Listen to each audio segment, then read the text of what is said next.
For today's video, pumunta kami dito sa may Heartland, sa may JD, kasi bibili ko si Bianca ng Christmas gift ko sa kanya. Doon sa nakapanood ng YouTube video namin and yung latest upload ko dito, niregaluhan niya ako ng Stan Smith. So it's my time to give back to her naman.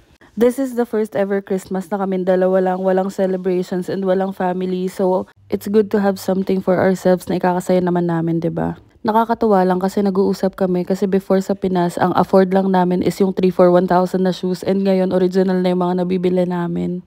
Nakakatuwa lang din yung progress and growth kasi with the support of our family and friends, ito may mga bagay na kami na nagagawa na hindi ganun kadali and kagaan gawin nung nasa Pinas pa kami.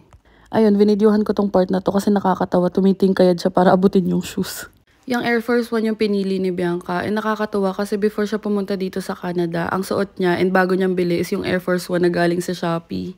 So ayun, merry talagang Christmas namin dalawa kasi ako may Stan Smith and siya may Air Force 1. Di talaga ako dapat magva-vlog and magva-video today. Pero yun nga, pumunta kami ng Heartland. Actually sa Walmart kami unang pumunta para ipapalit yung binili ko na tumbler. Tapos ayan, sabi ko sa kanya, bilhin na namin yung Christmas gift ko sa kanya.